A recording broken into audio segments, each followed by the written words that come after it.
ప్రార్థన చేసుకుందాం. ప్రేమగల తండ్రి, నమ్మకమైన దేవా, మీ యొక్క సన్నిధిలోనికి రావడానికి మాకు ఇచ్చిన కృపను బట్టి, అదే సమయంలో మీరు మాతో ఉండి పాటలో మీరు మాకు తోడుగుండి చేసిన సహాయాన్ని బట్టి మీకు వేలాది వందనములు స్తోత్రం చెల్లించుకుంటున్నాము.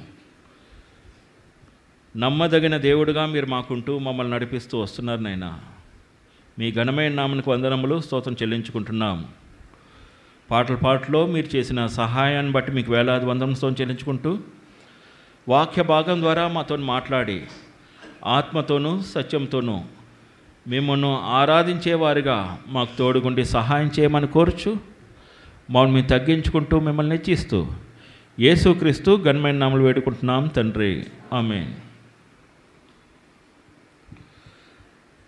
మరొకసారి దేవుడు మీ మధ్యకి తీసుకొచ్చిన విధానాన్ని బట్టి దేవునికి ఎంతో వందనస్తున్నాయి ఉంటున్నాను.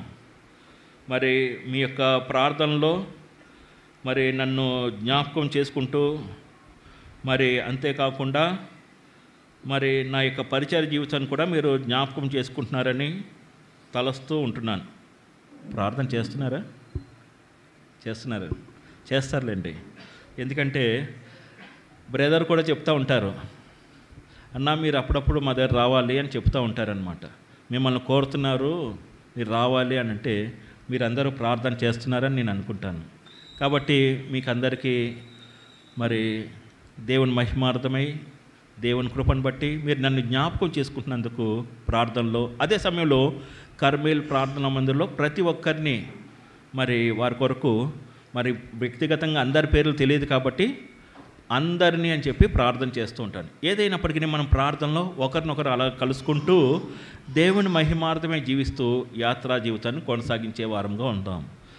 ఈ దినాన్ని మరి ఆరాధన వర్తమానం నిమిత్తమై మార్కు సువార్త 10వ అధ్యాయం, మార్కు సువార్త 10వ అధ్యాయము మొదటి వచనమును అందరం కలిసి చదువుకుందాం. మార్కు సువార్త 10వ అధ్యాయము మొదటి వచనాన్ని మనమందరం కలిసి చదువుకుందాం. ఆయన అక్కడి నుంచి లేచి యూదయ ప్రాంతములకును యోర్దాను అద్దరికిని వచ్చెను. జనసమూహం తిరిగి ఆయన యొద్దకు కూడి వచ్చిరి. ఆయన తన వాడుక చొప్పున వారికి మరలా బోధించుచుండెను. ఈ యొక్క వచనంలో ఒక మాట రాయబడి ఉంది మధ్య భాగంలో. ఏమున్నదంటే, జన సమూహములు తిరిగి ఆయన యొద్దకు కూడి వచ్చిరి. ఆయన యొద్దకు వచ్చిరి, కూడి వచ్చిరి. జన సమూహములందరూ ఆయన దగ్గరికి వస్తూ ఉన్నారంట. ఆయన దగ్గరికి వస్తూ ఉన్నారు. ఆయన దగ్గరికి వస్తూ ఉండి మరి వారు మరి ఆయన దగ్గర నుంచి ఎన్నో మేలులు పొందుతున్న వారుగా ఉంటున్నారు. మనం కూడా ఆయన దగ్గరికి చేరిన వారంగా ఉంటున్నాం. ఆయన దగ్గరికి వచ్చిన వారంగా ఉంటున్నాం. ఆయన దగ్గరికి రావడం వలన కలిగే ప్రయోజనం ఏంటి? ఈ దినాన్ని ప్రభువు దగ్గరికి వస్తే మరి మనకి కలిగే ప్రయోజనం ఏంటి అనే 5 ప్రాముఖ్యమైన అంశాలని మనం తీసుకుందాం. అనేకమైన విషయాలు ఉన్నాయి, కానీ సమయానుసారంగా 5 విషయాలను మాత్రం మనం చూద్దాం. ఆయన దగ్గరికి వస్తే మనకి ఏం జరుగుతుంది, మనం ఏం పొందుకున్నాం ఆయన దగ్గరికి వచ్చినప్పుడు. ఇక్కడ జన సమూహములు ఆయన యొద్దకు వచ్చారు. ఆయన మరి మత్తయి సువార్త 5వ అధ్యాయంలో కొండ మీద ప్రసంగం చేసినప్పుడు జనులందరూ ఉన్నారు, శిష్యులు కూడా ఆయన దగ్గర ఉన్నారు.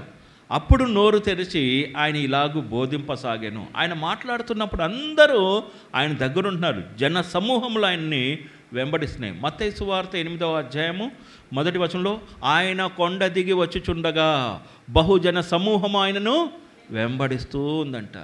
అంటే ఆయన దగ్గరికి అనేక మంది వస్తున్నారు. అందులో మనం కూడా ఉన్నాం. ఎవరు ఉన్నామండి? మనము కూడా ఉన్నాం. ఆయన్ని దగ్గరికి వచ్చాము, ఆయన వెంబడిస్తున్నాం. ఆయన దగ్గరికి వచ్చినందువల్ల మనకి కలిగిన 5 ప్రయోజనాలు ఏంటి అనే విషయాన్ని మనము ఈ దినాన్ని చూసుకున్నప్పుడు అవి మన జీవితంతో పరీక్షించుకొని ఆ విధంగా మనము మన ప్రభువుని ఆరాధించే వారంగా మనం ఉందాం.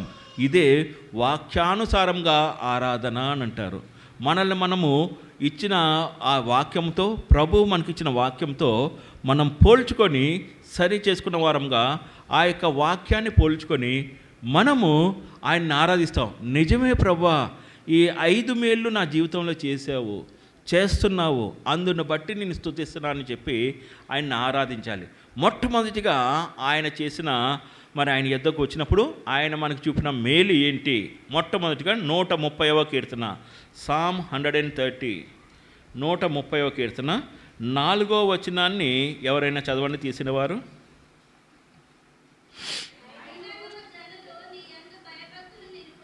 అయినను జనులు నీ యందు భయభక్తులు నిలుపునట్లు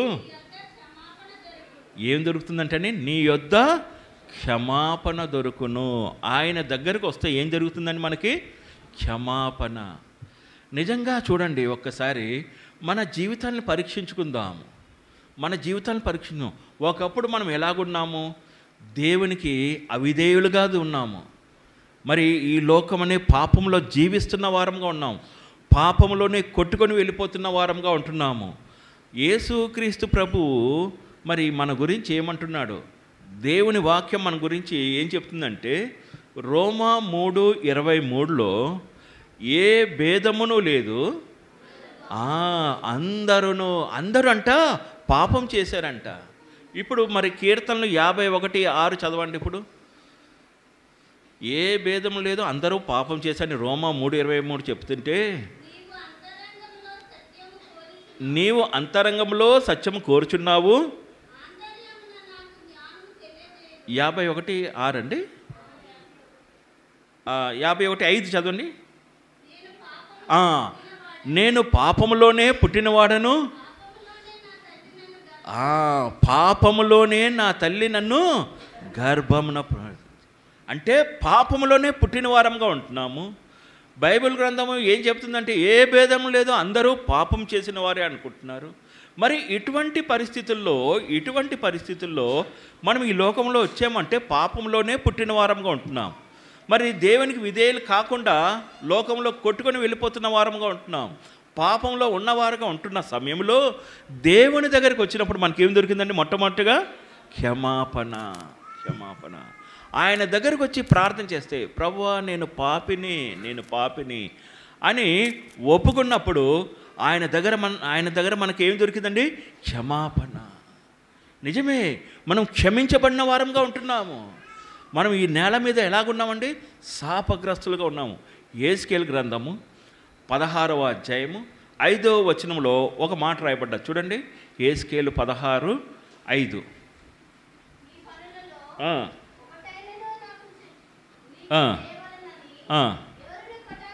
ఎవరునూ కటాక్షింపలేదు. గమనించండి, మన మీద జాలి పడినవాడు ఒకడునూ లేకపోయాను. బయట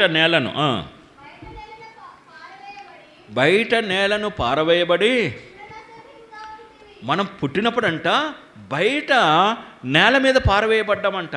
చూడడానికి ఎలా ఉన్నామండి? ఇప్పుడు అసహ్యంగా ఉన్నాం.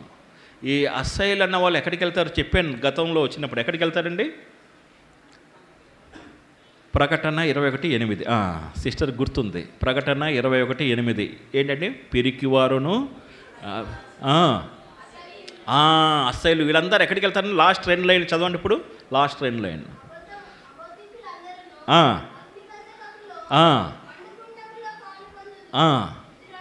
అది అసహ్యుడు ఎక్కడికి వెళ్తాడంటండి? నరకానికి వెళ్ళిపోతాడంట. అగ్ని మండుచున్న గంధంలో అక్కడ అగ్నిగుండంలో పాలు పొందుతారంట. ఇది 2వ మరణము. అంటే మనం పుట్టినప్పుడు ఎలాగున్నామండి? అసహ్యంగా ఉన్నాము, పాపంలో ఉన్నాము, నరకానికి పాత్రలుగా ఉన్నాము. అందుకని మనం ఈ లోకంలో పాపులుగానే ఉన్నాం. కాబట్టి ఇప్పుడు మనం నరకానికి పాత్రలుగా ఉంటే ఆయన దగ్గరికి వచ్చాము. మనం ఇప్పుడు ఎలాగొచ్చాము? ఆయన వేదన పడి ఎక్కడ ప్రార్థన చేస్తున్నాడండి? గెత్సెమనే తోటలో ప్రార్థన చేస్తుంటే ఆయన యొక్క చెమట గొప్ప రక్తపు బిందువు వల్లే ఎక్కడ పడ్డదండి? నేల మీద పడెను. నేల మీద ఎవరు ఉన్నామండి? చూడడానికి అసహ్యంగా ఉన్నాం, పాపలుగా ఉండి నరకానికి పాత్రలుగా ఉన్నాం. మనము ఆ యొక్క నేల మీద ఉన్నప్పుడు గెత్సెమనే తోటలో వేదన ప్రార్థన చేస్తుంటే ఆయన యొక్క చెమట గొప్ప రక్తపు బిందువు వల్లే నేల మీద పడ్డదంట. అంటే మనకి పాప క్షమాపణ ఎలా దొరికిందో చూడండి. ఒక విధంగా చూస్తే మనము ఆయన దగ్గరికి వెళ్ళే కంటే ఆయనే సర్వము వదులుకొని సామాన్య మానవుడిగా దిగి వచ్చాడు. వచ్చిన ఆయన దగ్గరికి మనం వెళ్ళినప్పుడు మనకి ఏం దొరికిందండి? పాప క్షమాపణ. మొట్టమొదటిగా ప్రజలందరూ ఆయన దగ్గరికి కూడి వచ్చినప్పుడు వారికి దొరికేది ఏంటండి? పాప క్షమాపణ. ఈ దినాన్ని మనం కూడా క్షమింపబడిన వారంగా ఉన్నాము. ఆయన రక్తంలో కడగబడిన వారంగా ఉన్నాము. ఆయన రక్తంలో కడగబడి ఆయన బిడ్డలుగా అయ్యాము. మనకి పాప క్షమాపణ అనేది దొరికింది. కాబట్టి ప్రభువా, నీ దగ్గరకు వచ్చినప్పుడు నాకు దొరికిన పాప క్షమాపణ బట్టి నిన్ను ఆరాధిస్తున్నాను, స్తుతిస్తున్నాను చెప్పి మన ప్రభువుని ఆరాధించే వారంగా ఉండాలి. ఇది మొదటిది. రెండవదిగా ఆయన దగ్గరికి వస్తే ఏం జరిగింది? 130వ కీర్తన 7వ వచనం. కీర్తనలో ఇశ్రాయేలు యెహోవా మీద ఆశ పెట్టుకొను, యెహోవా యొద్ద కృప దొరుకును, ఆయన యొద్ద సంపూర్ణ విమోచన దొరుకును. విమోచన, పాప క్షమాపణ పొందుకున్న మనము సంపూర్ణమైన విమోచన. నిజమే, మనకి సంపూర్ణమైన విమోచన కలిగిందిగా ఉంటుంది. మొట్టమొదటిగా ఆయన దగ్గర మనకి పాప క్షమాపణ వస్తే, మరి రెండవదిగా విమోచన అనేది దొరికింది. అందుకని 49వ కీర్తన 7వ వచనంలో ఒక మాట రాయబడ్డది. కీర్తనలు 49:7. ఎవడును ఏ విధము చేతనైనను తన సహోదరుని విమోచింపలేడు. చాలండి. ఏ విధము చేతనైనను తన సహోదరుని విమోచింపలేదంట. ఇది ఎవరు రాశారండి? ఇది కోరహు రాశాడు. ఇది కోరహు ఆ యొక్క కీర్తన రాస్తూ ఎంతో అనుభవం పూర్వకంగా ఈ యొక్క మాటను చెప్పాడు. ఎవడును తన సహోదరుని విమోచింపలేడు అని అంటున్నాడు. ఎందుకు రాశాడు తెలుసండి? సంఖ్యాకాండము 26వ అధ్యాయము 10-11 వచనాలు చదవండి. సంఖ్యాకాండము 26వ అధ్యాయం 10-11 వచనాలు. పిల్లలు బాగా అల్లరి చేస్తూ ఉన్నారు, మాట్లాడుతూ ఉన్నారు కదా. సండే స్కూల్కి టైం ఉంది, వెళ్దురు కానీ. రైట్, చదవండి. ఆ సమూహం వారు మృతి పొందినప్పుడు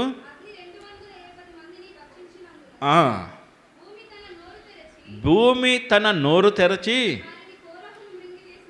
వారు కోరహును మృంగివేసిన.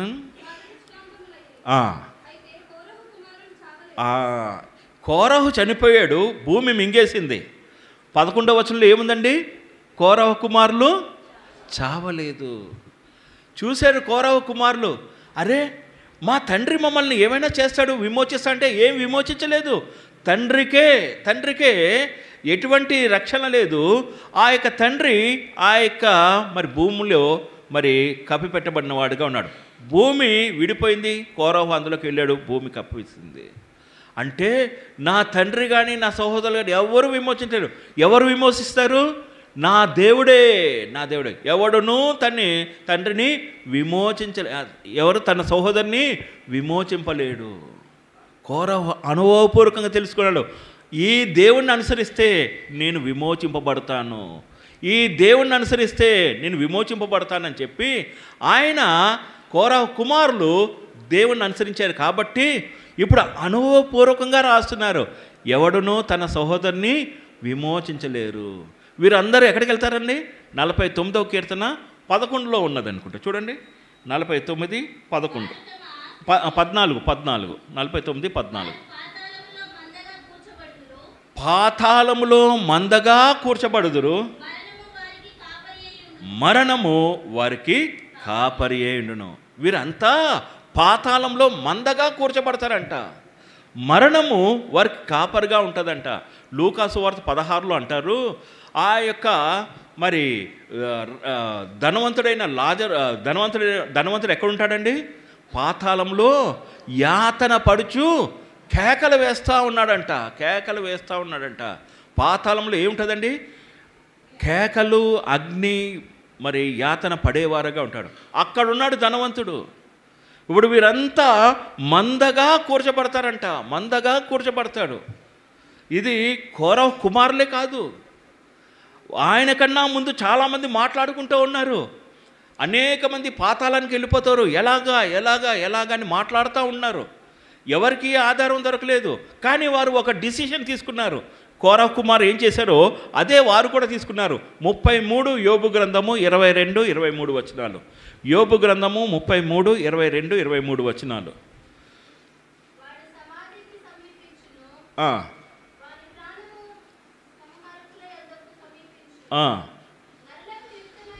నరులకు యుక్తమైనదేదో దాన్ని వానికి తెలియజేయుటకు వేలాది దూతల్లో గనుడగు ఒకడు వానికి మధ్యవర్తిగా రావాలంట. వేలాది దూతల్లో గనుడగు ఒకడు మధ్యవర్తిగా వస్తానంట.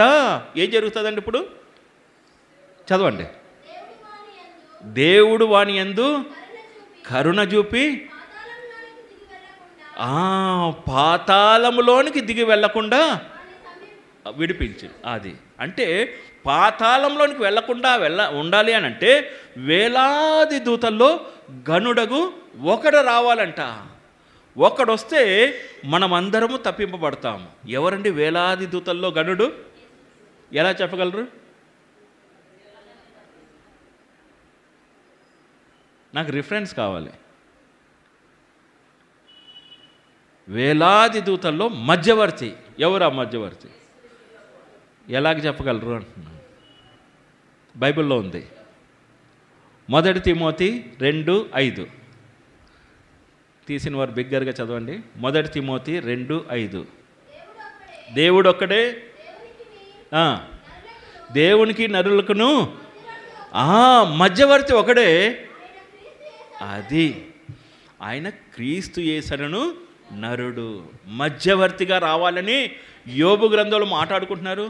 కోరహు కుమారులు ఏమంటున్నారు అని అంటే, మరి పాతాళములకు మందగా కూర్చబడే వారం ఉంటాం, విమోచకుడు ఉండాలి అని అంటున్నాడు. ఎవరు ఆయన అంటే మధ్యవర్తి.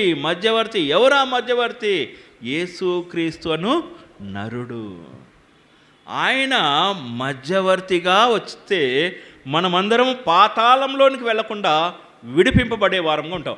అందుకని ఆయన ఏం చేశాడంటే ఫిలిప్పీలకు 2వ అధ్యాయం 8వ వచనంలో ఆ పని చేసి చూపెట్టాడు. ఆయన ఫిలిప్పీలకు 2:8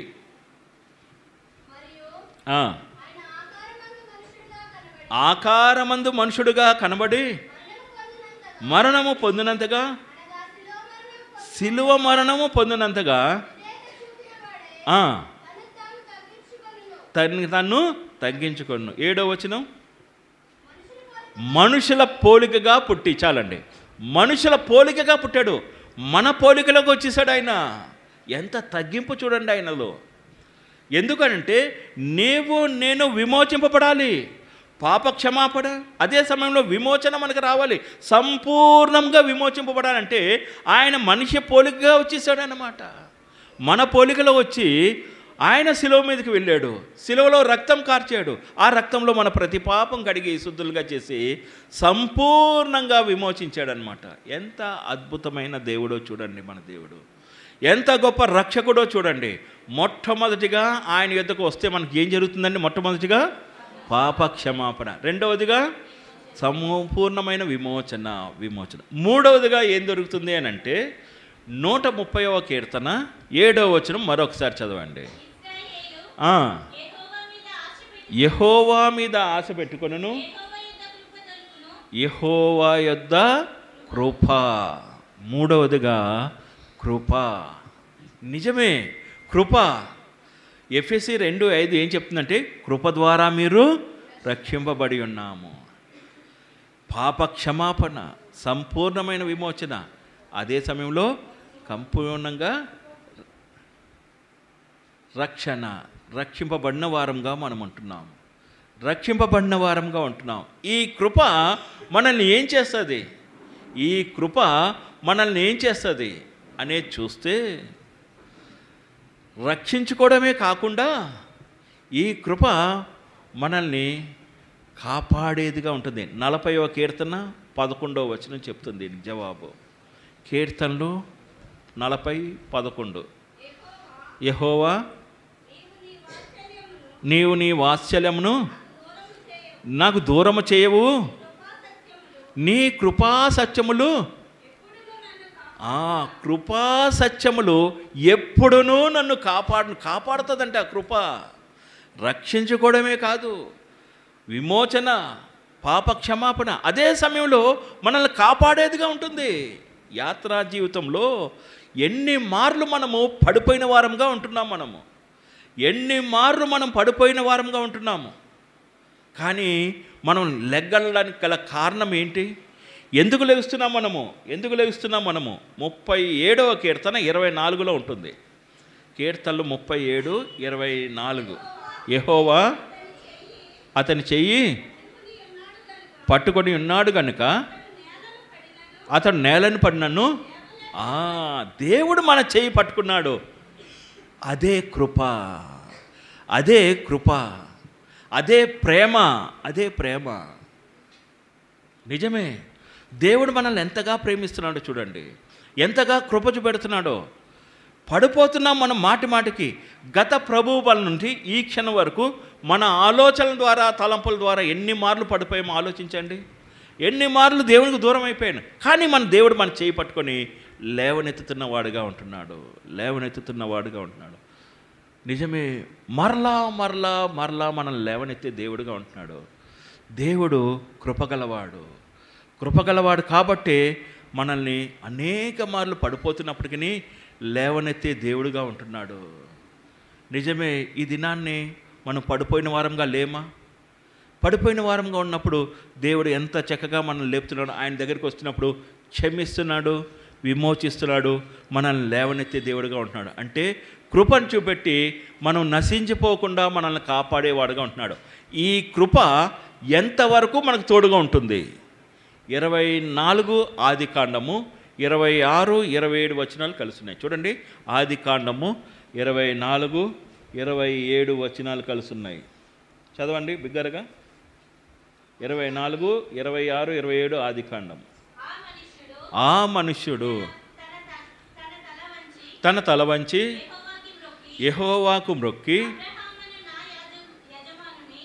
అబ్రహామును నా యజమానుణ్ణి,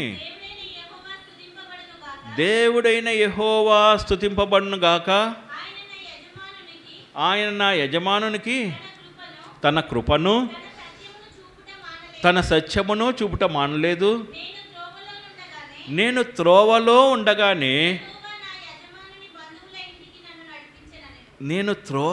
ఉండగానే యెహోవా నా యజమానుని బంధువు ఇంటికి నన్ను నడిపించెను. అంటే ఈ కృప మనల్ని నడిపిస్తుందంట. ఆనాడు కృప ఎలియాజరు చెప్తున్నాడు, నా యజమానుల బంధువుల ఇంటికి నడిపించిందే. ఈ దినం అదే కృప మనల్ని ఎక్కడంటే పరలోకపు యజమానుని దగ్గరికి నడిపిస్తుంది అన్నమాట. ఈ కృప మనల్ని పరలోకపు యజమానుని దగ్గరికి నడిపిస్తుంది. ఎంత అద్భుతమో చూడండి. కాపాడమే కాకుండా రక్షించుకుంటున్నాడు, కాపాడకుండమే కాకుండా ఒక దినాన్ని పరలోకపు యజమానుని దగ్గరికి మనం ప్రవేశించే వారంగా ఉంటాం. ఎంత అద్భుతమో చూడండి. జనులందరూ ఆయన దగ్గర రావడానికి గల కారణం ఏంటండి? మనమందరము ఆయన దగ్గర రావడానికి గల కారణం మొట్టమొదటిగా క్షమాపణ, రెండవదిగా విమోచన, మూడవదిగా కృప ద్వారా నడిపించే దేవుడు అన్నమాట. కృప ద్వారా నడిపించే దేవుడు ఎంత అద్భుతమో చూడండి. మనం పాడుకుంటాము, కృప కనికరముల మా దేవ కృతజ్ఞత నర్పింతు. నిజమే, అటువంటి దేవుడు మనకున్నాడు కాబట్టి మనము ఆయనని ఆత్మతోనూ సత్యంతోనూ ఆరాధించాలి. ఈ దినాన్ని ఈ 3 అనుభవాలు గుండా మనం వెళ్తున్నట్లయితే మౌనంగా ఉండలేము, ఆయన్ని ఆరాధించే వారం ఉంటాం. 3 విషయాలు చూసుకున్నాం. మొత్తం ఎన్ని విషయాలు చూసుకుంటామన్నామండి మనము? 5. 5ట్లో 3. 4వది మత్తయి సువార్త అందరికీ కంఠస్థ వచ్చింది, 11:28. మనం అందరం కలిసి చదువుకోవాలి ఈ మాట. మత్తయి 11:28 మనమందరం కలిసి చదువుకుందాం. ప్రయాసపడి భారం మోసుకుంటున్న సమస్త జనులారా నా యొద్దకు రండి, నేను మీకు విశ్రాంతి అనగానే మనకు అనేకమైన విషయాలు గుర్తుకొస్తాయి కదండి. విశ్రాంతి అంటే ఏంటండి? మీకు చెప్పినట్టు గుర్తు నాకు మరలా గుర్తు చేస్తున్నా. విశ్రాంతి అనగానే మనకి ఏం గుర్తుకొస్తుందో చెప్పండి.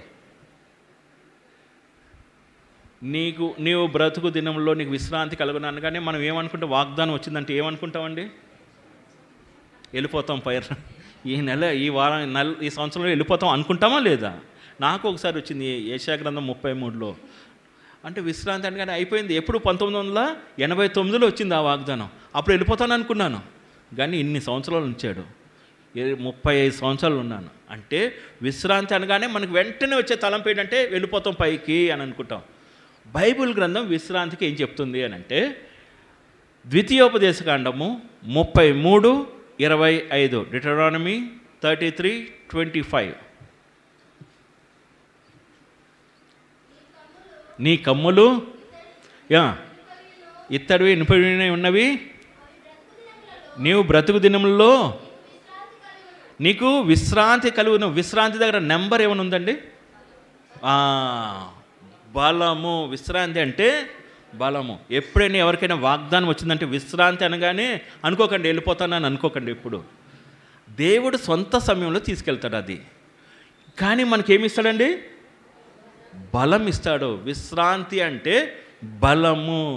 ఆయన దగ్గరకు వస్తే మనకేముంటుందండి? బలం ఉంటుంది.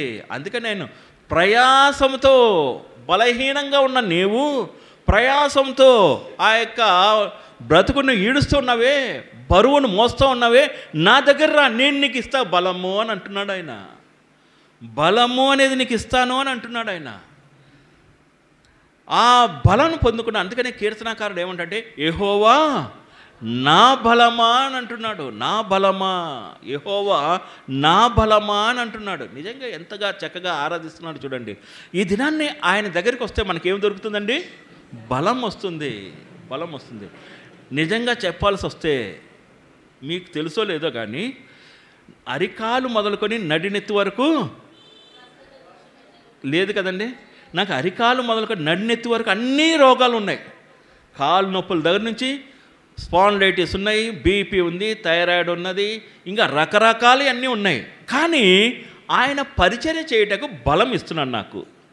ఆయన దగ్గర ఉన్నప్పుడు నాకు బలం వస్తుంది. ఈ దినాన్ని కూడా మీతోని సంతోషంగా మాట్లాడుతున్నాను, ఆనందంగా ఉన్నాను అంటే కారణము ఆయన ఇచ్చిన బలమే. నాలో ఏ గొప్పతనం లేదండి. రోజు రోజుకి ఆ యొక్క పాదాలు బ్లాక్ అయిపోతున్నాయి, బ్లడ్ సర్క్యులేషన్ లేదు. అయితే అయినప్పటికీ ప్రభువు నాకు ఇస్తున్నాడు బలము. ఈ రోజంతా నించొని చెప్పొచ్చు వాక్యము, రాత్రి సమయంలో ఉంటుంది నాకు ఎఫెక్ట్. ఎంత భయంకరమైన నొప్పులు అంటే పడుకోవడానికి రాదు. అయినప్పటికీ ఉదయకాలం మళ్ళీ ఆయనతో సహవాసం చేయడానికి. పౌలు జీవితంలో ఒక ముళ్ళు ఉంది కదండి. ఎన్నిసార్లు ప్రార్థన చేశాడండి? 3 సార్లు చేస్తాయి. దేవుడు ఏం చేశాడండి? నా కృప నీకు చాలును అని అన్నాడు. పౌలు ఎంత గొప్ప పరిచయం చేశాడు? అంత గొప్ప పరిచయం చేసిన వాడికే నా కృప నీకు చాలంటే, ఏదో సాదా సీదా చిన్న పరిచయం చేసిన వాడికి వెంటనే తీసేస్తాడండి ముళ్ళు? తీరు, ఉంచుతాడు. ఎందుకు ఉంచుతాడు ముళ్ళు? అది ఎందుకంటే 119:67లో ఉంది దానికి జవాబు. ముళ్ళు ఎందుకు ఉంటుందంటే 119:67. ముళ్ళు అంటే ఒక శ్రమే కదండి. శ్రమ కలగక మునుపు నేను త్రోవ విడిచి తిని, ఇప్పుడు నీ వాక్యమును అనుసరించి. ఆ ముళ్ళుంటే వాక్యంతో సహవాసం ఉంటుందా లేదా చెప్పండి? శ్రమ ఉంటే ఏముంటుందండి? వాక్యం. ఈ వాక్యం ఏంటంటే బలము. ఎలాగిస్తుందో తెలుసండి? మనుషుడు రొట్టె వలన కాదంట, దేవుని నోట నుంచి వచ్చి ప్రతి మాట వలన జీవిస్తాడు. దేవుని నోట నుంచి వచ్చే ప్రతి మాట వలన జీవిస్తాంట. ఈ వాక్యంతో మనం బలం పొందుకొని జీవించే వారంగా ఉంటాం. ఇది విశ్రాంతి అని అంటే. ప్రయాసపడి భారం మోసుకుంటున్న సమస్యలారా నా యొద్దకు రండి, నేను మీకు విశ్రాంతిని ఇస్తాను. విశ్రాంతి అంటే ఇప్పుడు ఏంటంటే అర్థము? బలము. బలాన్ని ఇచ్చేవాడుగా ఉంటాడు. 4వదిగా యాత్రా జీవితంలో పరలోకపు యజమానుని దగ్గరికి వెళ్ళే వరకు మనం బలం పొందుకొని యాత్రా జీవితాన్ని కొనసాగిస్తాం. అందుకని మన జీవితాల్లో ఒక్కొక్కరికి ఒక్కొక్క శ్రమ, ముళ్ళు అనేది పెడతాడు. ఈ ముళ్ళు ఉండడం వల్ల ఒక ఎగ్జాంపుల్ చెప్తాను. ఒక సహోదరుడు తనకి ఆ రోజుల్లో, ఇప్పుడు కాదండి, ఇది ఒక 30 సంవత్సరాల క్రితం జరిగిన సంఘటన నాతో పంచుకున్నప్పుడు మీతో పంచుకుంటున్నది. ఆయన ఆ రోజులో బజాజ్ చేతక్ అని ఉండేది. ఆ బజాజ్ చేతక్ మీద ఆఫీస్కి వెళ్తూ వస్తూ ఉంటాడనమాట. ఒకరోజు ఆ బజాజ్ చేతక్ మీద ఆఫీస్కి వెళ్ళి ఆఫీస్లో పని చూసుకొని అరౌండ్ 11 o'clockకి టీ బ్రేక్కి బయటకు వచ్చాడంట. బయటకు వచ్చి క్యాంటీన్లోంచి టీ తాగుతూ ఉండి ఈ స్కూటర్ ఎంత సర్వీస్ చేస్తుంది అని చెప్పి పై నుంచి కింద వరకు అంతా చూస్తుంటే ఏం జరిగింది అంటే ఆ టైర్ దగ్గర ఒక మేకు గుచ్చుకొని ఉందంట. ఒక ముళ్ళు మేకు గుచ్చుకొని ఉందన్నమాట. అరే మేకుంది అని ఎన్ని రోజుల నుంచి ఉంది, ఏమైందో, బండి పాడైపోద్దని చెప్పి టీ కూడా తాగకుండా పెట్టేసి ఏం చేశాడండి, ఆ యొక్క మేకుని లాగేశాడు. లాగితే ఏం జరిగిందండి, బ్రదర్స్ తెలుస్తా బాగా ఏం జరుగుతుంది, గాలిపోయింది. ఇప్పుడు అరే ముళ్ళుండుంటే బాగుండేదే, ఆ మేకుంటే పంచర్ షాప్కి వెళ్ళి తీయించుకొని అక్కడ రిపేర్ చేయించుకునేవాడిని అనుకున్నాడు. ఇప్పుడు బాధపడ్డాడు. ఏం చేశాడు, గాలి లేకుండా నడిపించుకుంటూ 2 కిలోమీటర్లు నడిపించుకోవడానికి ఇంచుమించుగా 2.5 గంటల పైన అయిందంట. ఎందుకంటే ఆ టైర్ ఏం చేస్తుందండి, కోసేస్తుంది, పక్కకి వెళ్ళిపోతూ ఉంటుంది. ఇలా నడిపితే ఇలా వెళ్ళిపోతుంది, మళ్ళీ ఇలా వెళ్ళిపోతుంది, స్ట్రైట్గా ఉండదు. ముళ్ళు లేకపోతే మనం స్ట్రైట్కి వెళ్ళాం కదండి. ముళ్ళు లేకపోతే ఇష్టం వచ్చినట్టు తిరుగుతూ ఉంటాం. ముళ్ళు ఉంటే కరెక్ట్గా పంచర్ షాప్కి వెళ్ళినా లేదా మీకు తెలియదండి, వీళ్ళకి తెలుసు, వెళ్తుందా లేదా, వెళ్తుంది. ముళ్ళు ఉంటే కరెక్ట్గా పంచర్ షాప్కి వెళ్ళినా అది తీసాక అప్పుడు పర్ఫెక్ట్. మనము పరలోకం చేరే వరకు ఆ ముళ్ళు ఉంటుంది, గుర్తుంచుకోండి. ఎప్పుడు వరకు ఉంటుందండి, పరలోకం చేరే వరకు. ఆ ముళ్ళు లేకపోతే మన ఇష్టం వచ్చినట్టు అటు ఇటు వెళ్తాం.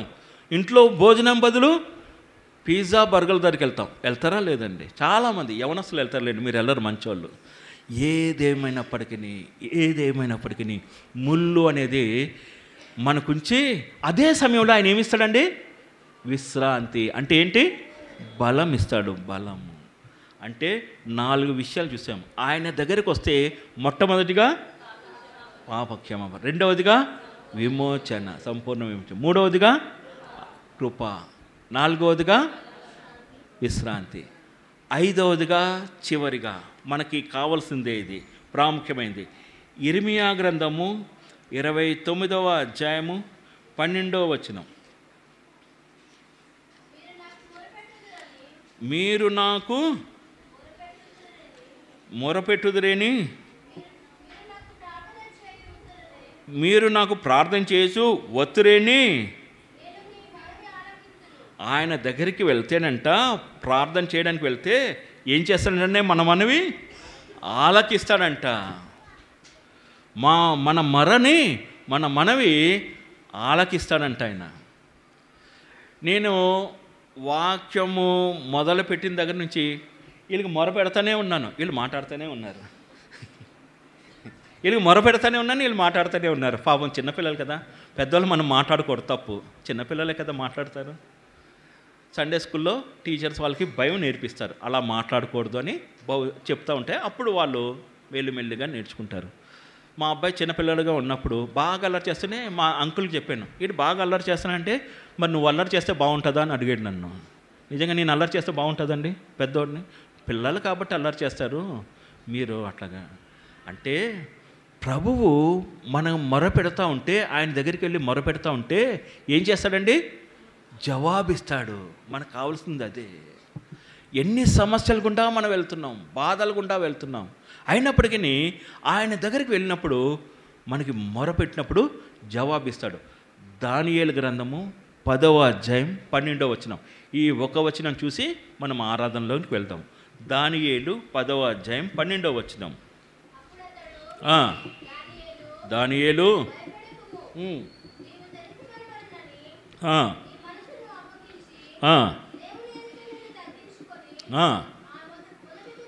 మొదటి దినమున నీవు చెప్పిన మాటలు వినబడను గనుక నీ మాటలను బట్టి నేను వచ్చి తిని. నీ మాటలను బట్టి నేను వచ్చి తిని. ఏంటి ఆ మాటలు? ఏంటి ఆ మాటలు? ఏం మాటలు? మాటలు అంటే ఏంటండి? దానియేలు 9:21 మాటలు అంటే ఏంటో అక్కడ ఉన్నది. దానియేలు ఇలాగున మాట్లాడుచు, మాట్లాడుట అనేది ప్రార్థనకి సూచన. ఇలాగున మాట్లాడుచు. దానియేలు మాటలకి దేవుని దూత దిగి వచ్చాడు. చూసారా ఎంత అద్భుతమో? నీవు నేను మాట్లాడితే దేవుడు దిగి వస్తాడు. అయితే కండిషన్ ఏంటండి? మనసును తగ్గించుకోవాలి, మనసుని ఆయనకి అప్పగించాలి. మనము తగ్గించుకోవాలి. అదే వచనంలో ఉంది. మనము మన మనసును ఆయనకి అప్పచెప్పుకోవాలి, అదే సమయంలో తగ్గించుకున్న వారంగా ఉండాలి. ఉంటే ఆ దేవుడు దిగి వచ్చేవాడుగా ఉంటాడు, మన మొర ఆలకించేవాడుగా ఉంటాడు, జవాబు ఇచ్చేవాడుగా ఉంటాడు. ఎంత అద్భుతం చూడండి. మనం ఎన్నో రిక్వెస్ట్లు ప్రభుత్వాధికారులకు ఇస్తాము. వారు చేస్తారండి? చేస్తారా? చేయరు. చేస్తారు, లేకపోతే లేదు. కానీ మన దేవుడు అలా కాదు. ఆ అధికారిని సృష్టించిన ఆ దేవుడు మనం చెప్తే వెంటనే మన దగ్గరకు వచ్చి జవాబు ఇచ్చేవాడుగా ఉంటాడు. ఎంత అద్భుతమో చూడండి. ఆయన దగ్గరకు వస్తే 5 మేలుని చూస్తే మనం 5. మొట్టమొదటిగా పాప క్షమాపణ, రెండవదిగా సంపూర్ణ విమోచన, మూడవదిగా కృప ద్వారా నడిపించుట పరలోక యజమాని దగ్గరికి, నాలుగవదిగా విశ్రాంతి లేదా బలము, ఐదవదిగా ప్రార్థనలకి జవాబు. అందుకనే ఆయన ఈ లోకానికి వచ్చి మనందరి నిమిత్తము మన పోలికలో పుట్టి ఆయన రక్తంలో మన ప్రతి పాపం కడిగి శుద్ధులుగా చేసి మనల్ని పరలోక రాజ్యానికి వారసులుగా చేశాడు. మరి ఈ 5 విషయాలు మనం వ్యక్తిగతంగా మన జీవితాలతో అన్వయించుకొని ఈ 5 విషయాలు నాలో జరుగుతున్నది అంటే మౌనంగా ఉండొద్దు.